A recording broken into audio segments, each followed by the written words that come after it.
Welcome to Dishari competitive exam. আজ আমরা পলিটির একটা সেট নিয়ে আলোচনা করছি, যেগুলি আপকামিং সমস্ত পরীক্ষার জন্য খুবই গুরুত্বপূর্ণ।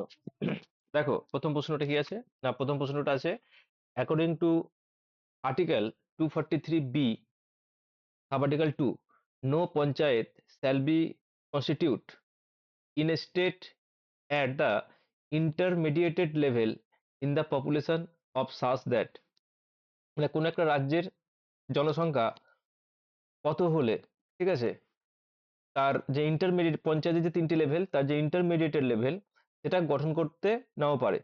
ঠিক আছে, অ্যাকর্ডিং টু আর্টিকেল 243B, তাহলে পঞ্চায়েত কত নম্বর আর্টিকেলে আছে? পঞ্চায়েত আছে 243 থেকে 243 ও পর্যন্ত। 243 বিতে বলছে কোন একটা রাজ্যের যদি জনসংখ্যা, ঠিক আছে, 20 লক্ষের বেশি না হয়, তাহলে সেই রাজ্য ইন্টারমিডিয়েটের লেভেল মানে ব্লক স্তর গঠন নাও করতে পারে। তাহলে অপশন এখানে তাহলে কি হবে? Does not exceed 20 lakh. যদি 20 লাখের বেশি যদি না হয়, তাহলে যে ইন্টারমিডিয়েটেড লেভেল যেটা আছে সেটা সে গঠন করতে নাও পারে, মানে ব্লক স্তর সেটা গঠন করতে নাও পারে। ঠিক আছে, দেখো নেক্সট কোশ্চেন কি আছে, দেখো নেক্সট কোশ্চেন বলছে the doctrine of territorial Nexus, এটা কত নম্বর আর্টিকেলে আছে? টেরিটোরিয়াল নেক্সাসটা কি? কোনো একটা রাজ্য, ঠিক আছে, সেই রাজ্যের যে বিধানসভা যে আইন প্রণয়ন করেছে, সেই রাজ্যের জন্য তো খাটবে, কিন্তু যদি মনে হয় সেই রাজ্যের বাইরেরও কোনো বিষয়ে সেই রাজ্যের ইন্টারেস্ট থাকবে বা কানেকশন আছে, তাহলে সেই আইনটা সেখানেও প্রয়োগ করা যেতে পারে। এটাই হচ্ছে টেরিটোরিয়াল নেক্সাস। এটা কত নম্বর আর্টিকেলে আছে? এটা আছে আর্টিকেল 245, 245-এ আছে। টেরিটোরিয়াল নেক্সাসটা তাহলে কি? কোনো রাজ্যের আইন সেই রাজ্যের বাইরে কোনো বিষয়ে যদি সেই রাজ্যের যদি ইন্টারেস্ট থাকে বা সেই রাজ্যের কোনো লিঙ্ক থাকে, তাহলে সেখানে কিন্তু প্রয়োগ করা যেতে পারে। ঠিক আছে, এইটাই হচ্ছে টেরিটোরিয়াল নেক্সাস। নেক্সট কোশ্চেন কি আছে দেখো, which article of the constitutions provides for the establishment of goods and service tax? Goods এবং সার্ভিস ট্যাক্স কত নম্বর আর্টিকেলে আছে? গুডস এবং সার্ভিস ট্যাক্স কত নম্বর আর্টিকেলে আছে? যেটা আছে আর্টিকেল 279A। এটা যুক্ত হয়েছিল কবে? এটা যুক্ত হয়েছিল 101 অ্যামেন্ডমেন্ট অ্যাক্ট 2016-এ। ঠিক আছে, নেক্সট কোশ্চেন কি আছে দেখো, which among the following has power to extend functions of the state public service commission? State public service commission কত নম্বর আর্টিকেলে আছে? 315 থেকে 323। ঠিক আছে, তাহলে এই যে স্টেট পাবলিক সার্ভিস কমিশনের যে ফাংশন, ঠিক আছে, বা পাওয়ার, সেটা এক্সটেন্ড কে করতে পারে? এটা করতে পারে আর্টিকেল 321, ঠিক আছে, 321 নম্বর আর্টিকেল অনুসারে স্টেট লেজিসলেচার, স্টেট লেজিসলেচার। তেমনি ইউপিএসসির হলে সেটা করবে কে? পার্লামেন্ট। নেক্সট কোশ্চেন কি আছে দেখো, বলছে the forms of oath and affirmations, ঠিক আছে, ওথ মানে শপথ, oath and affirmations in the third schedule. তাহলে পরীক্ষায় এটা প্রশ্ন আসতে পারে, থার্ড শিডিউলে কি আছে? ঠিক আছে, আমাদের টোটাল তো 12টা শিডিউল আছে, তা 12টা শিডিউলের মধ্যে থার্ড শিডিউলে কি বলা আছে? ওথ এবং অ্যাফার্মেশনস। এখানে বলছে the forms of oath and affirmations in the third schedule of the constitutions has been provide which of the following.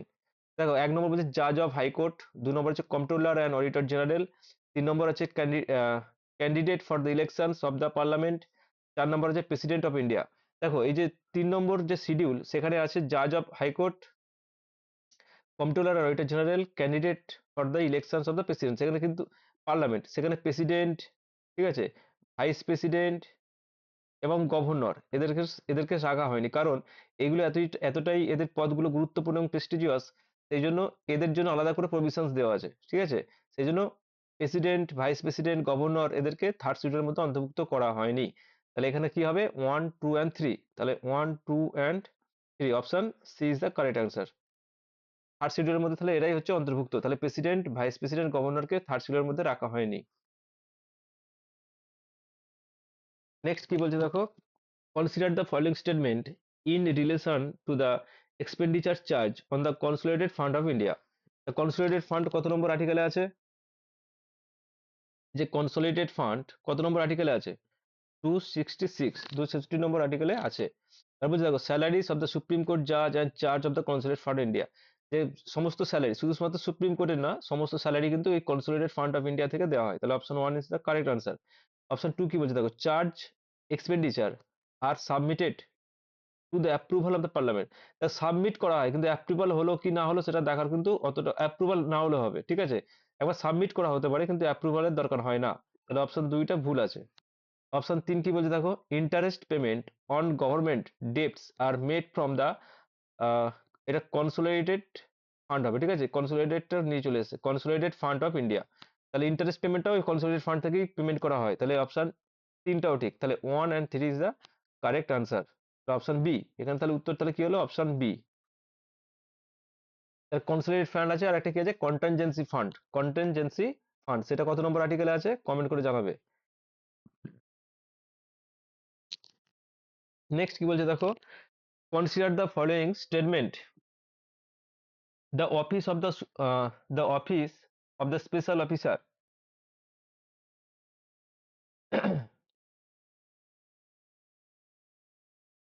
the office of the special officer for linguistic minorities is a statutory post under the official language act 1963। তাহলে এখানে বলছে দেখো, the office of the special officer of the linguistic minority, যে linguistic minorities যে special officer, সেটা হচ্ছে statutory post, এটা statutory post নয়, এটা হচ্ছে কনস্টিটিউশনাল পোস্ট, ঠিক আছে।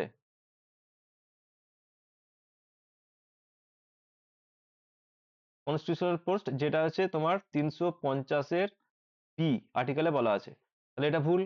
আর 2 নম্বর বলছে দেখো, article 344 of the constitutions provide fixed criteria for inclusions of any language in the 8th schedule of the constitution. তাহলে 8th শিডিউলে কি বলেছে, ল্যাঙ্গুয়েজ বলা আছে, কিন্তু ফিক্সড ক্রাইটেরিয়া কিছু সেরকম দেওয়া নেই।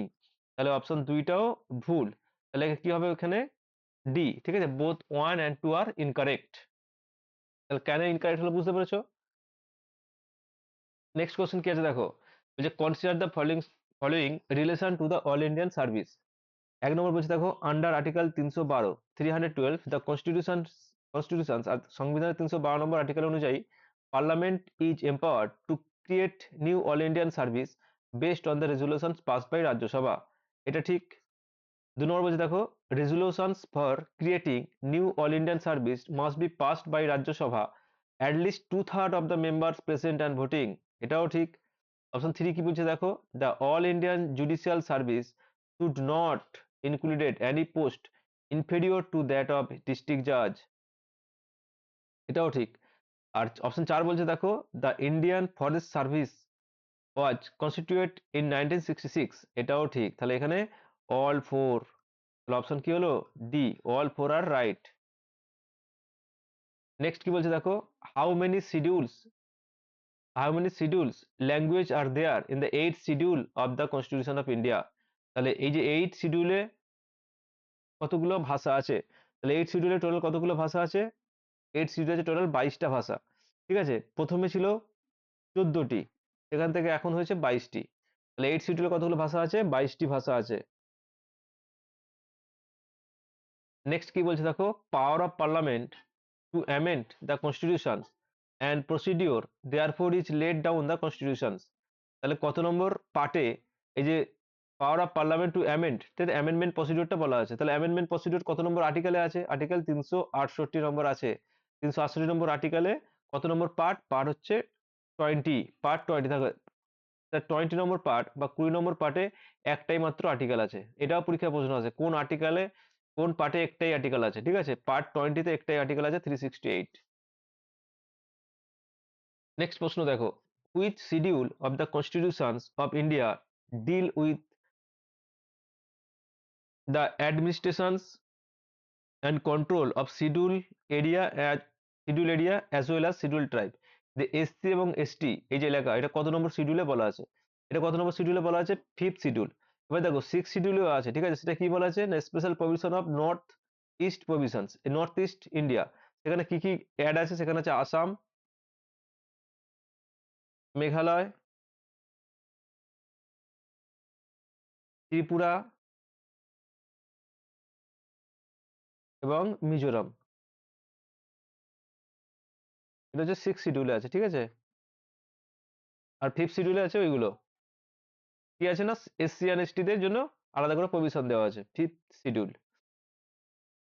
নেক্সট কি বলছে, which part of the constitution of India deals with emergency provision. Emergency provision কত নম্বর পার্টে আছে? তাহলে এমার্জেন্সি প্রভিশন কত নম্বর পার্টে আছে? পার্ট 18, পার্ট 18 এ আছে, ঠিক আছে। তাহলে এমার্জেন্সি প্রভিশন কত নম্বর আর্টিকেলে আছে? 352 থেকে 360।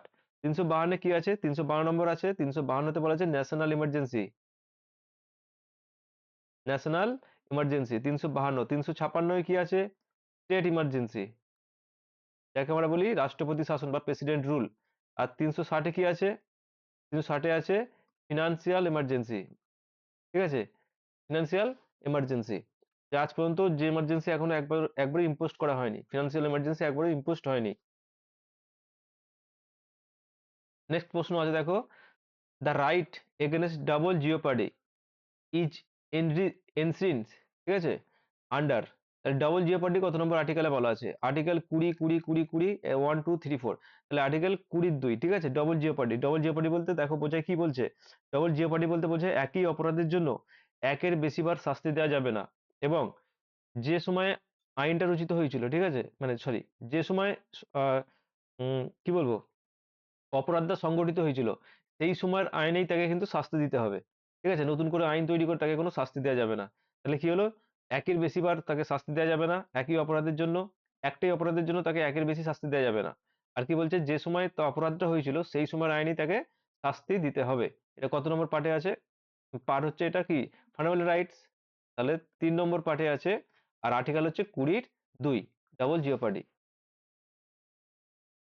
তারপরে প্রশ্ন আছে দেখো, the appropriate writ issued by the court to quash the appointment of a person to a public office is that the public office এ কেউ যদি ইলিগাল, ঠিক আছে, অ্যাপয়েন্টমেন্ট হয় বা ইলিগাল অ্যাপয়েন্টমেন্ট হয়, তাহলে কোন রিট জারি করা যেতে পারে? তাহলে কোয়ারেন্টো, মানে what is your authority, what is your authority, authority, ঠিক আছে।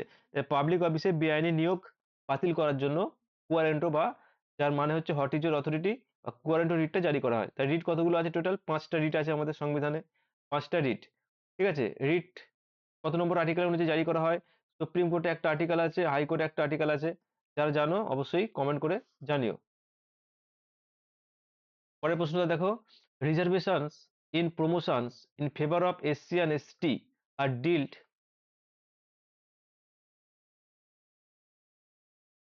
Reservations in promotions in favour of SC and ST are dealt with under. তাহলে এসসি এসটি যে রিজার্ভেশন সেটা কত নম্বর আর্টিকেলে বলা আছে? বলছে আর্টিকেল 16-3, 16-4, 16-4 এ, আর আর্টিকেল 16-4 বি। এটা বলা আছে 16-4 এ, ঠিক আছে। 16-4 এ, যেটা 77তম অ্যামেন্ডমেন্ট অ্যাক্ট 1995 এ বলা আছে, 1995 এ, ঠিক আছে। 77তম অ্যামেন্ডমেন্ট অ্যাক্ট 1995 এ এটা বলা আছে, বলা হয়েছিল। পরের প্রশ্ন বলছে দেখো, in which of the following case the apex court held that where there is a class of two fundamental right, the right which would advance the public morality or public interest would alone be enforced through the process of court। এটা কোন কেসে বলা হয়েছিল, ঠিক আছে। Case number এ কি বলছে দেখো, নন্দিনী ভার্সেস ডানি। অপশন বি বলছে শের Singh versus state of Punjab. Option C বলছে কারাক Singh versus state of Uttar Pradesh. Option D বলছে mister x versus hospital Z, ঠিক আছে। এটা বলছে দেখো পাবলিক মোরালিটি অর পাবলিক ইন্টারেস্টের কথা, এটা উত্তর হবে mister x versus hospital Z, ঠিক আছে। এই কেসে এটা বলা হয়েছিল।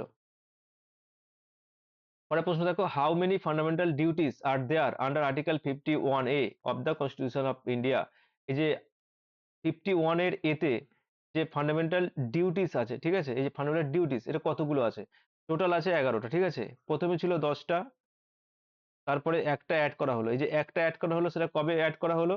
এটা অ্যাড করা হয়েছিল 86 অ্যামেন্ডমেন্ট অ্যাক্ট 2000, দুয়ে 86 অ্যামেন্ডমেন্ট অ্যাক্ট 2002 সেটা কি ছিল? না সেটা ছিল present duty to provide education education ঠিক আছে?